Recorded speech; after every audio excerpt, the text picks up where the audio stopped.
હવે તો આપણે ગુજરાતમાં લાઇટ નથી જતી, પણ જનરલી આપણા ગુજરાતીને લાઇટ જાય એટલે પહેલી જ વાર જોઈએ બાજુવાળાને ત્યાં જોતો લાઇટ જતી રહી છે કે નહીં. તો જો બાજુવાળાને ત્યાં લાઇટ જતી રહી ને તો આપણને શાંતિ હોય, કારણ કે આપણે એકલા લાઇટની તકલીફમાં નથી. હવે આ માહિતી મેં તમને એટલે આપી કે 40% વધારે લોકોએ અમેરિકાના વિઝિટર વિઝાની એપ્લિકેશન કરી હોય અને 40% વધારે લોકો જે છે એ ફર્સ્ટ એટેમ્પ્ટની અંદર રિફ્યુઝ થયા છે. જો તમે બી આમાંના એક હોય, તમારું પણ એક રિફ્યુઝલ આવેલું હોય, તો તમે ટેન્શન ના લેતા, કારણ કે બાજુવાળાના ઘરની પણ લાઇટ જતી રહી છે. એમ 40% લોકો વિઝા રિફ્યુઝલ ફર્સ્ટ ટાઈમમાં લીધેલું છે, તો ટેન્શન ના લો અને વિડીયોને પૂરો જોજો. નમસ્કાર, જય હિન્દ, વંદે માતરમ મિત્રો. હું કલ્પેશ તલાવિયા ઝીલ ઇમિગ્રેશનની આ ચેનલ પર ફરી એકવાર તમારું સ્વાગત કરું છું. વધારે લોકો યુએસએના વિઝિટર વિઝા માટેની એપ્લિકેશન કરે છે તો પહેલી જ વખતના વિઝા ઇન્ટરવ્યુમાં નિષ્ફળતા મેળવે છે. તો આ બહુ મોટો ચિંતાનો વિષય નથી. તમે ઇન્ટરવ્યુમાં કોઈ ભૂલ કરી બેસશો કે કેમ, આવી બધી ચિંતા હોય તો આ વિડીયોને અંત સુધી જરૂરથી જો, કારણ કે આજે તમારી સાથે કેટલીક ક્રિએટિવ ટેકનિક્સ શેર કરવા જઈ રહ્યો છું, જે 2024ના અપડેટેડ વિઝા ઇન્ટરવ્યુના પ્રોટોકોલ્સના અનુસાર તમારું પ્રેઝન્ટેશન સુધારવા માટે તમને ખૂબ જ મદદરૂપ થશે. તો શું છે 2024ના નવા વિઝા ઇન્ટરવ્યુના પ્રોટોકોલ્સ? તો 2024માં ઘણા દેશોએ તેમના વિઝા ઇન્ટરવ્યુના પ્રોટોકોલ્સમાં મોટા ફેરફારો કર્યા છે. હવે ઇન્ટરવ્યુ માત્ર તમારા ડોક્યુમેન્ટ્સ ઉપર જ નહીં, પરંતુ તમારું કોમ્યુનિકેશન સ્કિલ, સિચ્યુએશન અવેરનેસ અને તમારી બોડી લેંગ્વેજ પર પણ મોટું મહત્વ આપવામાં આવે છે. કેટલાક દેશોને તમારી વિચારધારા અને તમે શું વિચારી રહ્યા છો, કઈ રીતે આગળ વધી રહ્યા છો, તેની કાળજીપૂર્વક તપાસ કરે છે. કારણ કે અત્યારે જોઈ રહ્યા છો કે પૂરા કન્ટ્રીનો નહીં પણ પૂરા વર્લ્ડનો માહોલ ખરાબ છે. તો તમે કોઈ એવી વિચારસરણી અથવા તો એવી કોઈ પથ્થરબાજી કે અસામાજિક પ્રવૃત્તિમાં નથી જોડાયેલા ને, તેઓ ખાસ જોઈ રહ્યા છે. એટલે તમારે ફક્ત ડોક્યુમેન્ટ નહીં પણ તમારા ફાઇનાન્શિયલ પ્રૂફ ઉપર પણ ફોકસ કરવું જોઈએ. તમારી પ્રોફેશનલિઝમને પણ તમારે ઇમ્પ્રૂવ કરવું જોઈએ. ઇન્ટરવ્યુ દરમિયાન તમારો પરિચય તમારે કઈ રીતે આપવું તે પણ આમાં મહત્વનો ભાગ ભજવે છે. જેમ ગઝની મૂવીમાં કહે છે, હેલો, આઈ એમ સંજય સિંઘાનિયા. તો એવું કઈ ઓવર બતાવવાની જરૂર નથી. તમે જેવા છો એવા જ સરળ, સીધા, સાદા, પણ સામેવાળી વ્યક્તિને એવા લાગવા જોઈએ કે જેથી કરીને એને ખ્યાલ આવે કે તમે તેનાથી કઈ છુપાઈ નથી રહ્યા, એઝ અ ફ્રેન્ડલી વાત કરી રહ્યા છો. લાઈક વિઝા ઓફિસર કઈ એવું નથી તમારી ઉલટ તપાસ કરવા માટે ત્યાં બેઠા છે. એ તમારી જોડે વાતચીત કરવા બેઠા છે અને તમારો કોન્ફિડન્સ જોવા માંગે છે કે તમે કઈ રીતે વાતચીત કરો છો. એ લોકોને આની ઘણી બધી માહિતી આપવામાં આવી છે અને આનાથી એ લોકોને ટ્રેન કરેલા હોય છે. એટલે મેઇન આ ઇમ્પોર્ટન્ટ વસ્તુ છે કે ઇન્ટરવ્યુની અંદર તમારે આ અવેરનેસને ખૂબ જ ધ્યાન રાખવું જોઈએ. હવે તમે ઝીલ ઇમિગ્રેશનની અમારી આ ચેનલ સાથે કનેક્ટ રહેશો તો અમે તમને અપડેટેડ નવી માહિતી આપીશું, જેથી કરીને ઇન્ટરવ્યુ માટે તમારે શું કરવું અને તમારો કોન્ફિડન્સ કઈ રીતે વધારવું. અમારા રજિસ્ટર્ડ ક્લાયન્ટને અમે રૂબરૂ બોલાવીને આનાથી વિશેષ પણ ઇન્ફોર્મેશન આપીએ છીએ અને અપડેટ કરાવીએ છીએ. પણ વિડીયોના માધ્યમથી પણ અમે જે લોકો અમારી સાથે નથી જોડાયા છતાં પણ તેમને અમે આ પ્રોસેસ દ્વારા એના સપનાને સાકાર કરાવી શકીએ. તો હવે વાત કરીએ મોક ઇન્ટરવ્યુની વીકનેસ શોધવાની. તો મોક ઇન્ટરવ્યુ એ તમારી કમજોરીઓને ઓળખવા માટે ખૂબ જ ઉપયોગી ટૂલ છે. અમારી કંપની તમને પ્રોફેશનલ મોક ઇન્ટરવ્યુ મેળવી આપીએ છીએ, જેથી કરીને તમે સહેજ પણ નર્વસ થયા વગર તમારું પ્રેઝન્ટેશન કમ્પ્લીટ કરી શકો. મોક ઇન્ટરવ્યુમાં તમારો અનુભવ, ઇન્ટરવ્યુ તમે દેખાડી શકો છો, તમારી સ્કિલને દેખાડી શકો છો. હવે એ વાતને સમજો કે કયા પ્રશ્નો તમને વધારે પ્રેક્ટિસ કરવા માટેની જરૂરત છે. હવે જે અમે મોક ઇન્ટરવ્યુ કરાવીએ છીએ, તમને એનો બીજો ફાયદો એ છે કે તમારી બોડી લેંગ્વેજ, આઈ કોન્ટેક્ટ અને ટોન સુધારી શકો છો. તમે કેવી રીતે જવાબ આપો છો તે ખરેખર મહત્વપૂર્ણ છે.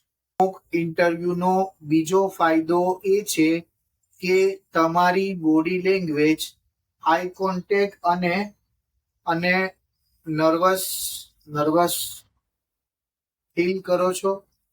હવે તમે જોયું, જે હમણાં મેં આટલો ટુકડો જે બોલ્યો, તો એ વાતચીતનો ટોન અલગ હતો, જાણે હું કોઈ વાંચી રહ્યો છું, જાણે કે બીજે જોઈ રહ્યો છું, તે રીતે હતું. તો સ્વાભાવિક છે કે એ વિડીયો તમને પણ જોવો ના જ ગમ્યો એટલો પણ. તો એ જ રીતે તમે જો તમારું જે રૂટીન છે એની કરતા અલગ બિહેવ કરો છો તો એક બોડી પેટર્ન બને છે. બોડી પેટર્ન જે છે એ ઇમિગ્રેશન ઓફિસર જે છે, વિઝા ઓફિસર છે, એ તરત જાણી લે છે કે ભાઈ આ જે બોલી રહ્યા છે ને એ આના હાવભાવ સાથે મેચ નથી. ઘણી વાર તમે એવું અનુભવ્યું છે કે તમે કોઈ બી નવો નક્કો કડક શર્ટ પહેરીને ગયા છો, બરોબર, તો તમને આમ થોડું ઇઝી નહીં રહેતું હોય. જે તમને જૂની તમારી ટી શર્ટ જે બેડરૂમમાં પહેરતા, ઘરમાં પહેરતા, એમાં જે કમ્ફર્ટ આવતું હશે ને, એ તમે નવું કપડું પહેરીને ફરતા હશો ને તો એમાં નહીં. હવે એ દિવસે તમે નવા કપડાં પહેરીને ગયા, તમને કમ્ફર્ટ નહીં થાય, તો ઓફિસરને ખ્યાલ આવશે કે તમે એને દેખાડવા માટે આ કપડાં પહેરીને આવ્યા છે. તો આવા ઘણા બધા ટોપિક છે. આ જસ્ટ મેં તમને સાગરની એક બૂંદ જેટલી માહિતી આપી. આવા ઘણા બધા ટોપિક છે કે જે તમારા વિઝા ઇન્ટરવ્યુને ઇફેક્ટ કરે છે. અને વિઝા મેળવવા અથવા તો વિઝા રિફ્યુઝ કરવા તેને અનુરૂપ ડિફરન્ટ પડતો જાય છે. એટલે મોક ઇન્ટરવ્યુના ફાયદાથી તમે તમારી બોડી લેંગ્વેજ, આઈ કોન્ટેક્ટ અને ટોનને સુધારી શકો છો અને તે મુજબ તમે ઇન્ટરવ્યુ આપો છો અને તેનાથી તમે તમારું વિઝા લઈ લો છો. હવે આપણે વાત કરીએ ત્રીજા ટોપિક વિશેની, તો proper research on visa process. એટલે કે મહત્વનું સ્ટેપ એ છે કે તમે તમારા એપ્લાય કરેલા કન્ટ્રીના, ચાહે કોઈ પણ કન્ટ્રી માટે એપ્લિકેશન કરો છો, તો તમે એના પર પૂરેપૂરું રિસર્ચ કરેલું હોવું જોઈએ. કારણ કે એ દેશની કન્ટ્રી વિશે, એની રિક્વાયરમેન્ટ વિશે, એની એલિજિબિલિટી વિશે, એના એલિજિબિલિટી ક્રાઇટેરિયા વિશે, ઇન્ટરવ્યુ પ્રોસેસ વિશે આ બધું જ્ઞાન હોવું જોઈએ. અત્યારે ઘણા બધા વિડીયોઝ છે, ઇવન તમારા કોઈ પણ રિલેટિવ્સ પણ આઉટ ઓફ કન્ટ્રી હોય તો તમે એની પાસેથી પણ એ માહિતી લઈ શકો છો. એટલે જેટલું તમે નોલેજ ગેધર કરેલું હશે એટલું તમે હાજર જવાબી આન્સર આપી શકશો. તમે જેમ જેમ ડિટેલમાં જશો તેમ તેમ તમારો કોન્ફિડન્સ વધશે. તમે અમારી કંપનીની મદદથી આ પ્રોસેસને સરળ બનાવી શકશો, જ્યાં અમે તમને દરેક નાની નાની મોટી માહિતીની પૂરતી સમજ આપીએ છીએ. હવે વાત કરીએ, જો તમારો સ્ટુડન્ટ વિઝા માટેની એપ્લિકેશન કરવાનો પ્લાન છે તો તમારે એ જાણવું પડશે કે તમારું સ્ટડી પ્લાન કેમ મહત્વપૂર્ણ છે. એટલે કે તમે જે તે કન્ટ્રીમાં જઈ રહ્યા છો તો કઈ યુનિવર્સિટીમાં એપ્લિકેશન લીધું, તો આ જ યુનિવર્સિટીમાં કેમ તમે એપ્લિકેશન લીધું, આ જ કેમ્પસમાં કેમ એપ્લિકેશન કરી, તમે આ કોર્સ જ શાના કારણે સિલેક્ટ કર્યો, આ કોર્સ તો તમે ઇન્ડિયામાં પણ કરી શકતા હતા. તો આવી બધી માહિતી તમારે મેળવવાની હોય છે. હવે આ માટેની તમારી માહિતી સ્પષ્ટ હોવી જોઈએ, તમને ખબર હોવી જોઈએ તમારે એક્ઝેક્ટલી ત્યાં જઈને શું બોલવાનું છે. હવે તમને પ્રશ્ન ગમે તે ફેરવીને પણ પૂછવામાં આવે, પણ જો તમારી પાસે જો નોલેજ હશે, ડેટા બેંક હશે, કંઈક ને કંઈક દિમાગમાં હશે, તો તમારે સિદ્ધાર્થ રાંદેરિયાની જેમ ગોઠવવું નહીં પડે. તમે તમારી જાતે જ મગજમાં તમારા જે થોટ્સ હોય, જે થિંક કરવું, જે વિચારેલું હોય, એ તમે વિચારીને તમે બોલી શકશો. ચોથો પોઈન્ટ છે no the culture of the country. કોઈ પણ દેશમાં જતા પહેલા એ દેશની કલ્ચરને જાણવું ખૂબ જ જરૂરી છે. 2024માં કેટલાક દેશોએ નવા કલ્ચરલ ક્વેશ્ચન્સ વિઝા ઇન્ટરવ્યુમાં એડ કર્યા છે. હા, એડ કર્યા છે. તમે જે દેશમાં જઈ રહ્યા છો તેના ટ્રેડિશન, લાઈફસ્ટાઈલ, વેલ્યુ વિશે તમારું નોલેજ હોવું જોઈએ. તો તમારું કલ્ચર અવેરનેસ બતાવે છે. હવે વિઝા ઓફિસર તમારું આ જો નોલેજ હશે ને એને બહુ જ સારી રીતે સમજી શકશે અને એનાથી એને એટલી ખબર પડશે કે ત્યાં જઈને તમે રોકાઈ નહીં જવાના કે નોકરી નથી કરવાના, પણ તમે ખરેખર ત્યાં દેશની સંસ્કૃતિને સમજવા માટે જઈ રહ્યા છો. તમારે ફરવું છે ને ફરવા માટેનો કોઈ ઉદ્દેશ છે, તમારું કોઈ વિઝન છે, તમારું કોઈ ડ્રીમ છે, એટલા માટે તમે જઈ રહ્યા છો. પછી ચાહે તમે ત્યાં જઈને ગમે કરો છો, એ તમને ખબર છે શેના માટે તમે અત્યારે તૈયારી કરી રહ્યા છો, બરોબર ને? પણ વિઝા ઓફિસરને એવું ના લાગવું જોઈએ કે તમે ત્યાં જઈને રોકાઈ જશો અથવા તો ત્યાં જઈને જોબ કરશો. એટલે તમારી પાસે જો પૂરતી માહિતી હશે ત્યાંની સંસ્કૃતિ વિશેની, ત્યાંની જોવાલાયક સ્થળ વિશે અથવા તો ત્યાંની ખાવા પીવાની વસ્તુ વિશે. હવે આપણે ગુજરાતી ખાવા પીવાના બહુ ચટાકેદાર શોખીન હોય છે, જેમ પંજાબી પણ ઘણા બધા શોખીન હોય છે. તો એ જ રીતે ત્યાં ખાવા પીવાની કઈ વસ્તુ સારી છે, તમને કઈ ગમે છે, એ બધી માહિતી હોય અથવા તો ત્યાંની કોઈ ફેમસ રેસ્ટોરન્ટ હોય, એની ડિટેલ્સ તમને ખ્યાલ હોય, તો એ પણ તમારા નોલેજ અંદર વધારો કરી શકે છે ને તમને કોન્ફિડન્સ આપી શકે છે. પાંચમો ટોપિક છે સિચ્યુએશનલ ક્વેશ્ચન્સ. 2024ના અપડેટમાં મોટાભાગના દેશોએ સિચ્યુએશનલ ક્વેશ્ચન્સ પર રિસર્ચ શરૂ કર્યું છે અને આ પ્રકારના પ્રશ્નો સામાન્ય રીતે તમને કઈ રીતે અલગ અલગ પરિસ્થિતિને તમે હેન્ડલ કરી શકો છો તે જોવા માટે પૂછવામાં આવે છે. દાખલા તરીકે નવા દેશની અંદર તમે જઈ રહ્યા છો તો તમે કઈ રીતે એડપ્શન્સ કરો છો દરેક વસ્તુને, તમારે કઈ ચેલેન્જનો સામનો થાય તો તમે કોઈ પણ ચેલેન્જનો સામનો થશે તો તમે એની સામે કઈ રીતના તૈયાર રહેશો, તેના વિશેનું તમારું પ્રેઝન્સ ઓફ માઇન્ડ જોઈએ છે. તો આ પ્રકારના પ્રશ્નો માટે તમારે તમારું પ્રોબ્લેમ સોલ્વિંગ સ્કિલ અને ક્રિટિકલ થિંકિંગ બતાવવાની જે છે એ જરૂરત છે. હવે ખાસ કરીને આવી સ્કિલ આપણા ગુજરાતીમાં તો હોય જ છે, જેમ કે પેલા સ્કૂટર ના ચાલે તો વાંકું વાળીને ચલાવતા હતા, બહેનોને મેળવણ ના હોય તો મકોડો નાખીને બી દૂધની અંદર મેળવણ બનાવી નાખતા હોય. એટલે ગુજરાતી ભાષામાં ઢગલાબંધ સ્કિલ છે અને પ્રોબ્લેમ સોલ્વિંગ છે. બસ ખાલી પ્રશ્ન એ છે કે પ્રોબ્લેમ બીજાનો હોવો જોઈએ. એટલે આપણો ગુજરાતી પ્રોબ્લેમ સોલ્વ કરી શકે છે, એટલે બહુ મોટું ટેન્શન આપણા માટે તો નથી.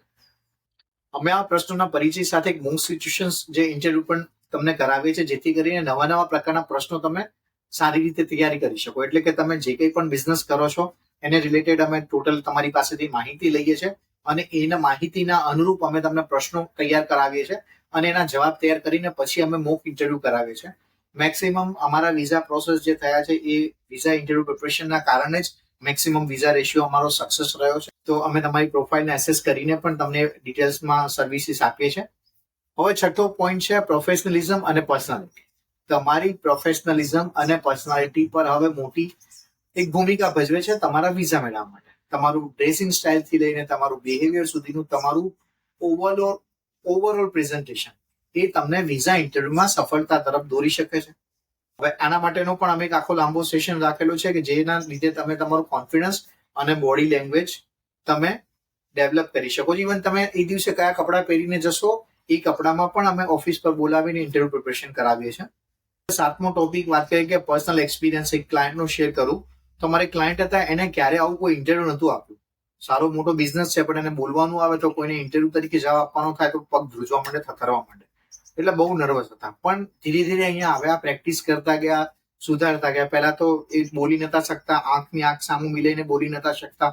તો એ બધા પ્રોબ્લેમ્સ હતા. બિઝનેસના એક હતા, લાઈક મિલિયન્સની ડીલ કરવાની હોય તો એ આરામથી કરી લે, પણ ઇન્ટરવ્યુ આપવાનું થાય તો ડરતા હતા. પણ વારે વાર પ્રેક્ટિસ કરી તો આ વીકનેસ એની સુધરતી ગઈ અને ધીરે ધીરે એમનામાં એક કોન્ફિડન્સ બિલ્ડઅપ થઈ ગયો. તો એના કારણે એ ફર્સ્ટ અટેમ્પમાં વિઝા લઈ આવ્યા. તો બની શકે તમે જેટલી મહેનત વધારે કરશો એટલું વિઝા મેળવવાનું ખૂબ સરળ થઈ જશે. તો જીવનમાં બી કોઈ પણ વસ્તુમાં સફળ થવું હોય તો પ્રોપર પ્રિપરેશન જરૂરી છે અને અમે તો તમારી સાથે છીએ જ. એટલે વિઝા ઇન્ટરવ્યુ કોઈ બહુ મોટી આફત નથી, પણ તમારા માટે એક ઓપોર્ચ્યુનિટી બની જશે. તો વિઝા ઇન્ટરવ્યુ માટે 2024ના અપડેટ મુજબ તમારી પ્રિપરેશન હવે પહેલા કરતા બહુ જ મહત્વપૂર્ણ થઈ ગઈ છે. મોક ઇન્ટરવ્યુ, સચોટ રીડિંગ સાથે તમે જો તૈયાર રહો છો અને અમે તમને હેલ્પ કરીએ છીએ, અમને કોલ કરો છો તો અમે પણ તમને મદદ કરીશું અને તમે એના માટે વિશેષ માહિતી માટે અમારી ઓફિસ પર રૂબરૂ પણ આવી શકો છો. જો તમે વિઝા ફી ભરી દીધી છે અથવા તો તમારી વિઝાની પ્રિપરેશન ચાલી રહી છે, ઇન્ટરવ્યુની કેવી તૈયારી ચાલી રહી છે એ તમે કમેન્ટમાં જરૂરથી લખો. જો તમે વિઝા ટિપ્સ અથવા તો વધારે માર્ગદર્શન મેળવવા માંગો છો તો અમારા વિડીયોને શેર કરો અને તમારી આગળની જર્નીની અંદર તમને આગળ વધવા માટે મદદ થશે. જો આ વિડીયો તમને ગમ્યો હોય તો તમે 2 જણાની મદદ કરો. એક તો અમારી કંપનીની કે આ વિડીયોને શેર કરો અને બીજું તમે એવા વ્યક્તિને કે જે તમારા દિલમાં છે ને તમે જેને વિદેશ જવા માટે ઈચ્છો છો કે આ વ્યક્તિ વિદેશ જાય તો તમે એને જરૂરથી મોકલો કે જેથી કરીને એનું વિદેશ જવાનું સપનું પણ સાકાર થઈ શકે છે. મળીએ નવા વિડીયોમાં. ત્યાં સુધી નમસ્કાર.